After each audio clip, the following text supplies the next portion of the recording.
Hello everyone, it's so good to have you here at Messy Church this afternoon. My name's Rachel, as some of you might remember, and I'm here in St Barnabas Church Parish Hall, which is where we normally meet for Messy Church on Sunday afternoons and do lots of fun science experiments and activities and build dens and things like that together. But unfortunately, due to the lockdown, we're not able to meet together in person in November, and so instead we're going to move online. And every Sunday at 3 o'clock, there's going to be 3 or 4 different kinds of science experiments or activities or crafts that you'll be able to do in your home at your kitchen table. And I hope that after you've done them, you might like to share them with us on Zoom and tell us a little bit about what you've done and what you've learned. And this month, we're going to be exploring the theme of light in the darkness, finding light in the darkness. I wonder what you think it might mean to find light in the darkness. Is it like when all of the lights are off at night and you're at home in your bed and maybe you have a sneaky look outside the window and you see the stars and the moon in the sky? Is that what it means to find light in the darkness, do you think? Or maybe is it when you're feeling sad and you're coming home from school and maybe your brother or your sister or your friend or your mum or dad or grandma or grandpa does something kind for you, and that might be finding light in the darkness. Or for some of us, we believe that finding light in the darkness is being reminded of God's love for us, being reminded that whatever we do, whoever we are, wherever we are, God loves us. And today's first science experiment, is going to help us explore the theme. Now, I have my Messy Church goggles here because I'm at the parish hall, so I'm going to put them on, and you might have some goggles at home, or you might not, but don't worry if you don't, because next time when you come to Messy Church, when you can join us in person again, we'll have the goggles all ready for you, and you'll be able to wear them again. So, for the first experiment today, what you will need at home, I hope you've got it all ready on your kitchen table, but you can pause the video if you don't to go and collect the things. And what you will need is 1 glass, or maybe 2 glasses. So 1 glass or 2 glasses each. You will need a bottle of shaving foam. You will need a pipette, or if you don't have a pipette, you can use a teaspoon.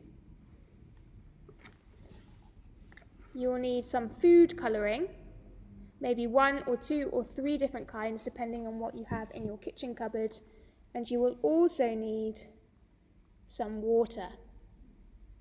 So, if you're gathered at home, you might like to do a checklist. Do you have 1 or 2 glasses?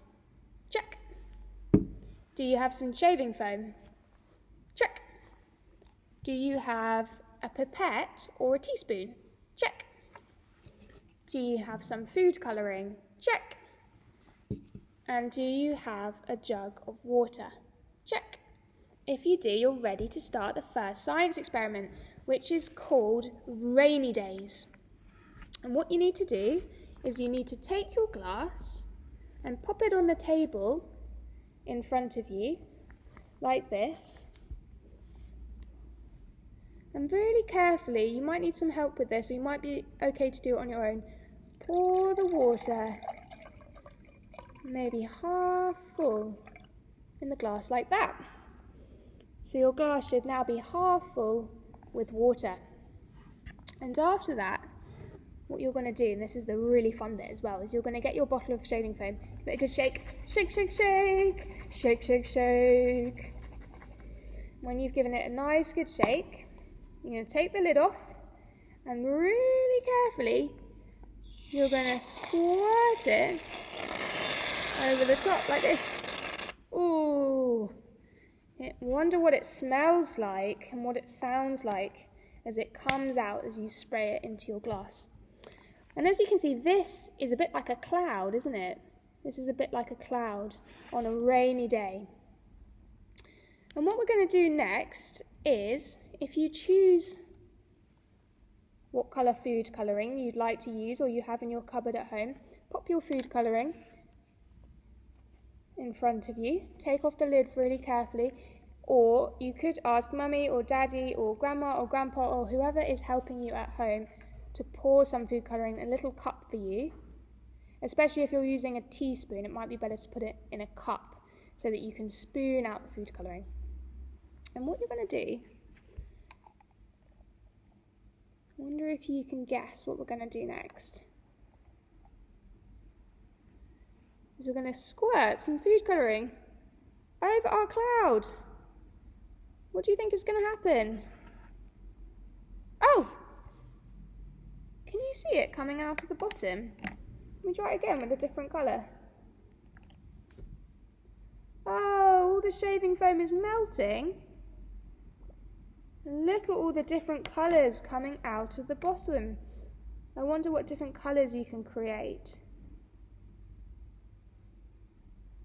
Whoa, it's raining. All different colours. And as we squirt all the colours through, perhaps we can remember that even on rainy days, even when it's stormy outside, there is always sunshine after the storm. There's always good things to look forward to and good things to enjoy. And that's a bit like finding light in the darkness for us, remembering that even on stormy days, even when it's rainy and cold and we don't want to go outside, after the storm, there will be good things. After the storm, there will be good things to enjoy. Maybe a bit like last weekend. I don't know if some of you were playing outside. I was outside and there was a big rainstorm. And after the rainstorm, there was a rainbow. A beautiful rainbow, actually. It just went just over the church at St. Barnabas, and it was really nice. Remembering after the storm, good things will happen. Now, if you're feeling a bit adventurous, what you could do next is, I wonder how you think the experiment will change depending on how much water is in the glass. What you might find is if there is more water in the glass, it takes longer for the raindrops to go through. And if there is less water in the glass, then the rain falls more quickly. And for those of you who are very keen on science, I wonder if you can work out why that might be. Why do you think if there's less water,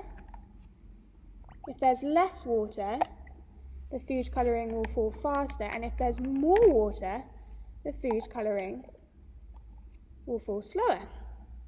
If you know the answer, perhaps you can tell me on the Zoom call afterwards. Let's make it rain lots of different colours again. Lots of different colours. After the storm, there will be beautiful sunshine again.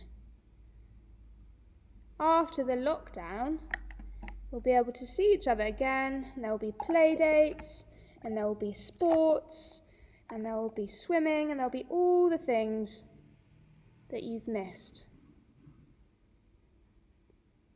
So maybe you'd like to have a play around with your shaving foam, and maybe when we go back to the Zoom call, you can tell us what you've learned, what you've done, how your rain cloud became beautiful again. So I'll see you in a minute. Goodbye.